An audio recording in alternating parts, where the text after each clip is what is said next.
A União Soviética, ela tinha, até o Hitler chegar ao poder na Alemanha, uma política que era basicamente uma política que eles diziam assim: olha, tanto faz se é nazista, se é liberal, se é democrata, se é um socialista que não é comunista, tipo um social-democrata. A União Soviética dizia o seguinte: se não é comunista, é tudo lacaio do capitalismo. Era isso que a União Soviética dizia. Então, a União Soviética tinha uma política assim: nós da União Soviética somos os únicos socialistas verdadeiros, nós somos os comunistas. Qualquer um que não seja partidário do comunismo pode ter o nome de social-democrata, de socialista, de nazista, de fascista, de liberal. Qualquer um que não seja comunista é um lacaio do capitalismo e é nosso inimigo. Essa era a política soviética. Então os soviéticos mesmo que diziam assim: não queremos aliança com ninguém. Nós ainda preferimos até os nazistas do que os sociais-democratas, que se dizem de esquerda, se dizem marxistas, mas no final eles dividem o movimento socialista. Então os sociais-democratas são piores do que os nazistas e nós chamamos os sociais-democratas de social-fascistas, era como eles gostavam de falar. Só que depois que o Hitler chega ao poder, e quando Hitler chega ao poder, a primeira coisa que ele vai fazer na Alemanha é acabar com o Partido Comunista, perseguir e erradicar da Alemanha o Partido Comunista. A União Soviética vai mudar, a linha dela. Então agora a gente vai mudar de linha. Agora a gente é favorável a uma aliança com todo mundo que seja contra o fascismo e o nazismo, e a nossa bandeira agora é a luta contra o fascismo, é o chamado antifascismo. Então a União Soviética vai começar a fazer alianças com qualquer grupo que queira resistir ao Hitler e ao avanço do nazismo. Então agora eles vão fazer aliança com os democratas, eles vão fazer aliança com os liberais, eles vão fazer aliança com os sociais-democratas, que são outros marxistas, outros socialistas. Ou seja, a União Soviética agora quer fazer aliança com todo mundo. É a chamada Frente Ampla Antifascismo. E foi a época que os comunistas mais cresceram e ganharam popularidade. Porque numa época que o Hitler estava crescendo, todo mundo que via o Hitler como uma ameaça,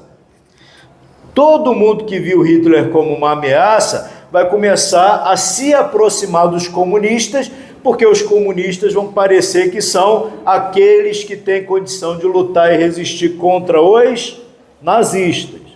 Então, de 34 até 39, a principal bandeira e fonte de popularidade dos comunistas e da União Soviética é a luta contra o fascismo, a luta contra Hitler. Entenderam? A identidade comunista é lutar contra o nazismo. Vocês entenderam? Isso é muito importante, porque hoje existe a chamada bandeira do antifascismo. E até hoje o pessoal de esquerda fica assim: nós temos que lutar contra o fascismo. Vocês entenderam? Isso é uma bandeira que vem lá daquela época, da Segunda Guerra, porque hoje não tem fascismo igual tinha naquela época, Não tem Hitler, não tem Mussolini, Mas essa bandeira foi tão forte na identidade do movimento comunista que eles continuam com esse negócio de luta contra o fascismo. Isso foi lá naquela época. Vocês entenderam? Só que tem uma coisa aí que foi muito séria. Então vocês imaginam que o movimento comunista internacional está crescendo com muita força por conta da luta contra o Hitler. Então, o Partido Comunista da França vai crescer pra caramba, vai ser a época que ele mais vai ter popularidade. Por que ele vai ter tanta popularidade? Porque eles estão lutando contra o Hitler. Ainda não tinha guerra declarada, mas eles estavam resistindo ao Hitler, entenderam? E em todo o mundo, os comunistas vão ganhar muita popularidade, porque quem queria lutar contra o nazismo acabava se aproximando dos comunistas. Vocês entenderam isso? Por que é importante entender isso? Porque quando vai começar a Segunda Guerra, o Hitler muito inteligente ele, falou o seguinte: eu vou invadir a Polônia. Se eu invadir a Polônia, é muito provável que a França e a Inglaterra vão reagir. Então eu tenho que fazer uma aliança com quem? Para poder invadir a Polônia. Eu tenho que fazer uma aliança com a União Soviética, que está aqui do outro lado, ó.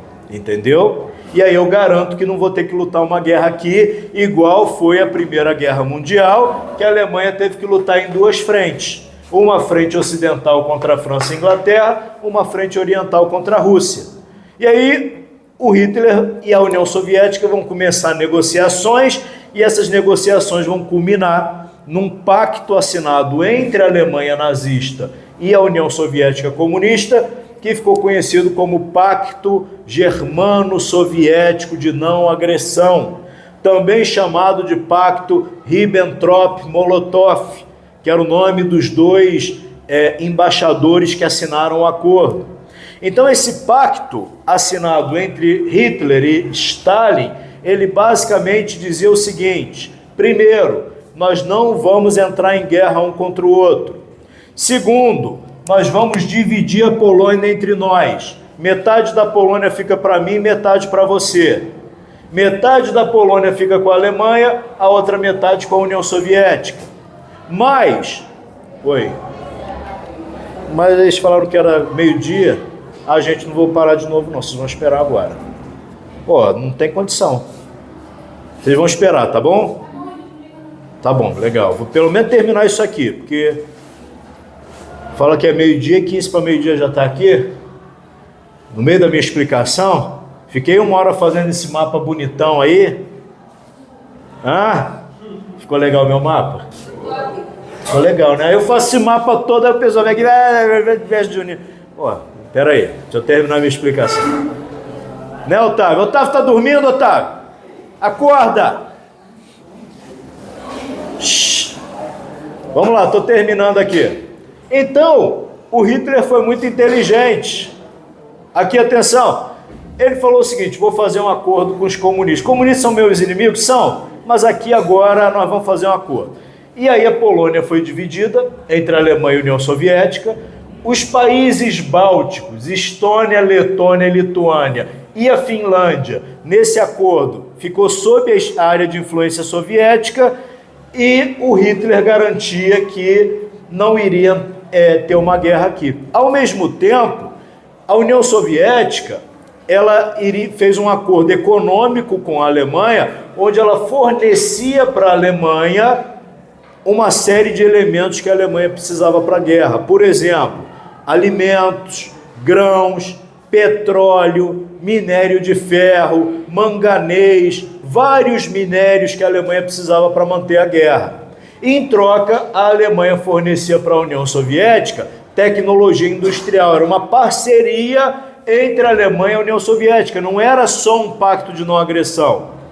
A União Soviética não entrou na guerra ao lado da Alemanha, mas ela estava dando o quê? Suporte para a Alemanha na guerra, fornecendo os recursos que ela precisava. Além disso, presta atenção, a diplomacia internacional da União Soviética vai começar a dizer que os alemães eram muito legais, que os alemães queriam a paz, que na verdade quem eram os causadores da guerra eram a França e a Inglaterra, que eram nações imperialistas que não queriam deixar a Alemanha em paz.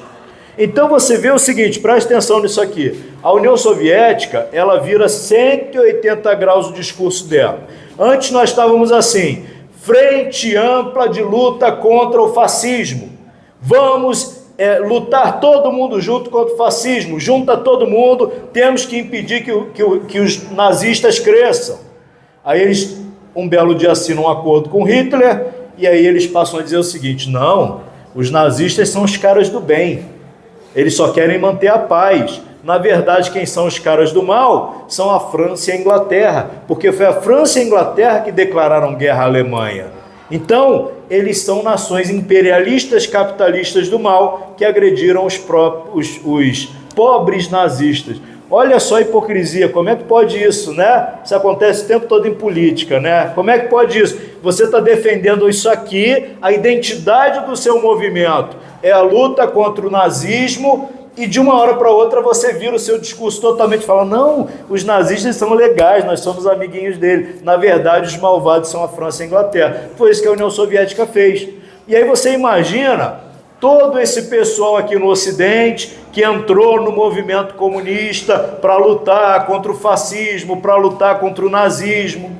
Vocês entenderam a loucura que foi essa época? Vocês entenderam? Imagina você é um jovem idealista. Eu quero lutar contra o nazismo. Vou entrar no movimento comunista, vou para o Partido Comunista. Agora aqui no Partido Comunista eu vou lutar contra o nazismo. Aí do dia para a noite chega uma ordem lá no seu partido e fala assim, sabe, a gente ficou 5 anos lutando contra o nazismo, sabe? Mas agora o nazismo é nosso amigo. Então agora a gente tem que falar bem do nazismo. O nazismo é legal. Os nossos inimigos são a França e a Inglaterra. E aí você muda todo o discurso do dia para a noite. Vocês entenderam? Esses comunistas hipócritas, eles só estavam lutando contra o nazismo por uma conveniência, porque se era conveniente ser aliado dos nazistas, eles foram aliados dos nazistas, forneceram recursos para os nazistas fazerem guerra e passaram internacionalmente a atacar os outros países que eram inimigos do nazismo. E aí eles ficaram com o filme super queimado, os comunistas. Só que eles tiveram uma sorte, a sorte danada. Qual foi a sorte dele? Sorte entre aspas. Foi que em 1941, a Alemanha do Hitler, né? O que eles vão fazer? Eles vão atacar a União Soviética na Operação Barbarossa. E aí a União Soviética, que foi atacada pela Alemanha, vai entrar na guerra contra a Alemanha. E aí volta a ser inimiga do nazismo. Entenderam? Então eles voltam com toda aquela moral de lutar contra o nazismo. Mas eles só lutaram contra o nazismo porque foram atacados pela Alemanha. Porque eles eram amiguinhos dos nazistas, tá? Então esse discurso aí do pessoal de esquerda, comunista, né, de luta contra o fascismo, isso é tudo hipocrisia. Tudo hipocrisia.